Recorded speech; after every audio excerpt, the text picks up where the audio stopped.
नमस्ते and good morning. सो आज मैं आपको बताने वाला हूँ ये रूडोल्फ का क्वेश्चन 1.6। तो चलिए पहले क्वेश्चन रीड कर लेते हैं। A ship moves along the equator to the east with the velocity v not is equals to 30 kilometre per hour. तो हम नोट करते जाते हैं गिवन क्या क्या है। v not is equals to 30 kilometre per hour. The southern west wind blows at the angle of phi is equals to 60 degree. अब जो विंड है और शिप है उनके बीच में एंगल है 60 degree and wind is flowing with velocity 15 kilometre per hour. ये भी नोट कर लिया हमने। अब find the wind velocity relative to the ship and the angle phi not between the equator and the wind direction in the reference frame fix to the ship. अब हमें wind की velocity और उसका angle ship के relative में बताना है। Directly question में दिया है कि हम रिलेटिव अप्रोच से पहुंचना है, तो हम डायरेक्ट वही अप्लाई कर लेते हैं। अब जैसे कि डायग्राम में दिया है,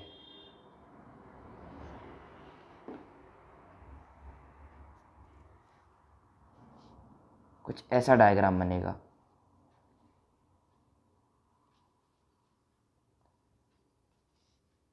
अब हमें रिलेटिव अप्रोच पूछा है, तो भाई क्या करें। अब हम डायरेक्ट फिगर से देखेंगे कि हमें रिलेटिव अप्रोच डायरेक्ट हमें पहुंचना चाहिए वेक्टर से। वेक्टर से हमने पढ़ा है कि ग्राफिकल मेथड में जब वेक्टर दो वेक्टर का रिजल्टेंट थर्ड वेक्टर होता है।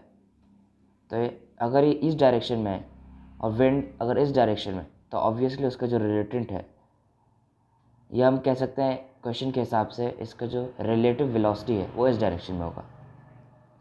अब मेन थॉट जो यहाँ से ज्योमेट्री का निकालना है हमें। पहले ही हम देख लेते हैं ज्योमेट्री में क्या क्या दिया। फाई है, यहाँ तो कुछ दिया नहीं है, अब क्या करें। बट यहाँ से हम देख सकते हैं कि ये तो 90 डिग्री है।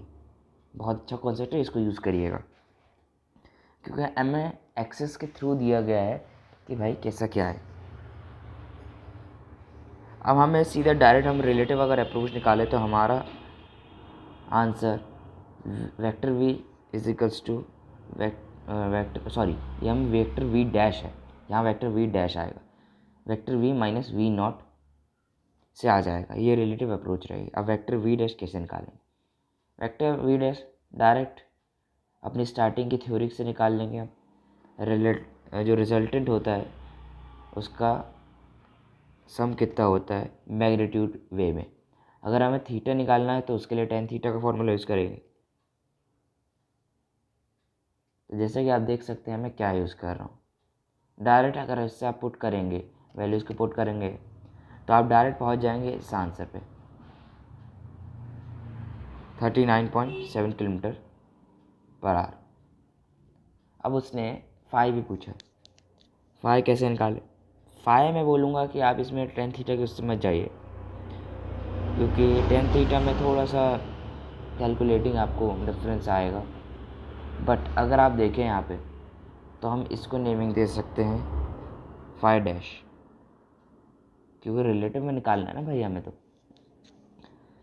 आगे इससे आंसर अब v डैश अपॉन साइन। अगर फाई को इसके टर्म्स में लिखा जाए तो हम कुछ इस प्रकार लिख सकते हैं। अब ये तो मैं नहीं बताऊँगा, ये आपको सोचना है कि कैसे लिखा है। ये रिलेशन बन जाएगा, यहाँ सॉल्व करते हैं निकालेंगे अपन theta is equals to sine inverse v sine phi upon v dash. भाई अब डायरेक्ट इससे आंसर निकल जाएगा, सारी वैल्यू पुट कर दीजिए, डायरेक्ट आपका आंसर रहेगा 19.1 डिग्री।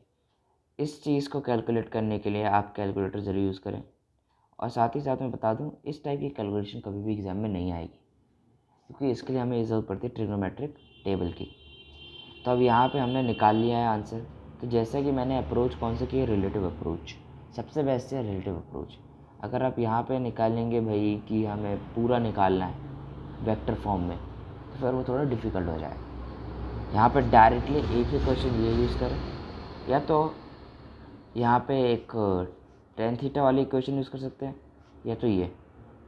मुझे ये क्वेश्चन में अच्छी लगी क्योंकि हम डायरेक्टली पहुँच सकते हैं। tan थीटा में पुट वैल्यू करो फिर वो पहुँचो, थोड़ा सा बोरिंग टाइप का। हमें करना भी तो सोल्यूशन थोड़ा क्रिएटिव है।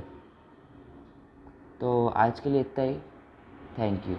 आपका दिन बहुत अच्छा हो।